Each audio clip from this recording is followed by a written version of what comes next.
तो आज मैं आपके लिए फिर से एक प्यारी सी कहानी लेकर आई हूँ, सच्चा मित्र। बहुत पुरानी बात है। यूनान के सिली नगर में डायमन और पीथियंस नामक दो मित्र रहते थे। दोनों में बहुत गहरी मित्रता थी। उस नगर का एक राजा था, जो राजा बहुत क्रूर और अत्याचारी था।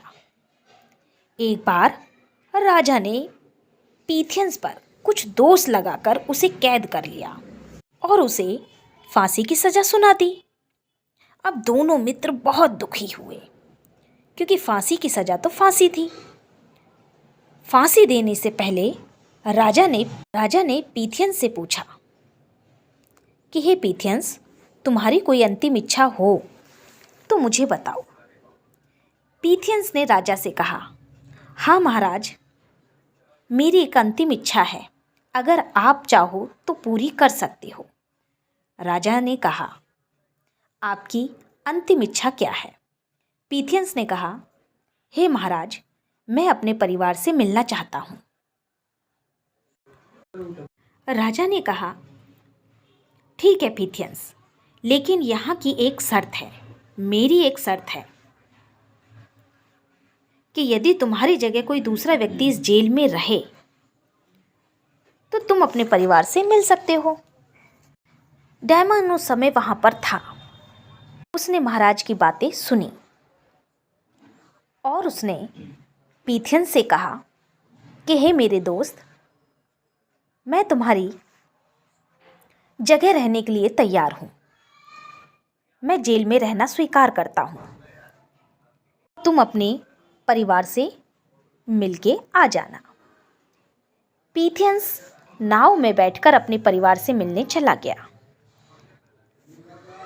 डायमन को उसकी जगह जेल में डाल दिया गया। एक दो दिन के बाद लौटते समय पीथियंस किसी हवा के झोंके से उसकी नाव पलट गई। उसने बहुत कोशिश की, लेकिन उससे नहीं उठा गया। पीथियंस को बहुत चोट आई, लेकिन उसने हिम्मत नहीं हारी। पीथियंस परेशान होने लगा कि अगर मैं सही समय पर नहीं पहुंचा तो मेरे कारण मेरा मित्र उसका जीवन समाप्त हो जाएगा। उसे फांसी की सजा मिल जाएगी। इसलिए ये पीथियंस बहुत परेशान था। दूसरी ओर जब पीथियंस निश्चित समय पर नहीं पहुंचा तो डायमन मन ही मन बहुत खुश था कि आज मेरे मित्र के लिए मेरा जीवन काम आएगा। कुछ समय के बाद फांसी का दिन आ गया। डायमन को फांसी देने की तैयारी होने लगी। राजा ने डायमन से कहा, देखा तुमने, तुम जिसे अच्छा मित्र कह रहे थे वो तो धोखेबाज निकला। वो समय पे नहीं पहुंचा। थोड़ी देर के बाद डायमन चुप रहा। थोड़ी देर के बाद डायमन ने चिल्लाकर कहा, नहीं नहीं महाराज, ऐसा कभी नहीं हो सकता। मेरा दोस्त सच्चा मित्र है। वह अवश्य ही किसी संकट में फंस गया है। राजा ने कहा, ठीक है, अगर तुम कहते हो तो ठीक है, लेकिन अब देर मत करो, फांसी का समय हो चुका है। राजा डायमन को फांसी की सजा सुनाने लगा। इतने में बहुत तेजी से आवाज आई, ठहरो ठहरो, मैं आ गया महाराज, मैं आ गया। फांसी की सजा तो मुझे हुई है। डायमन मेरा सच्चा दोस्त है। उसे घर जाने दो। उसे फांसी की सजा मत दो। फांसी की सजा तो मुझे हुई है। यह कह के फांसी का फंदा उसने अपने गले में डाल लिया और डायमन और पीथियंस की आंखों में आंसू आ गए।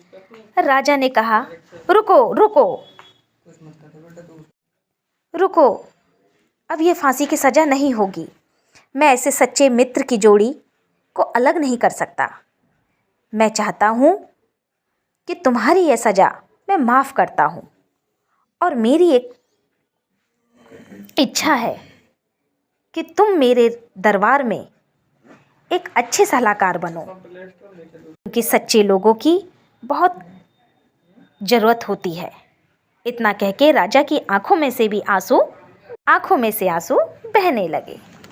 तो समझे बच्चों, सच्चा मित्र होता है। अगर मेरी कहानी अच्छी लगे तो प्लीज़ सब्सक्राइब करना।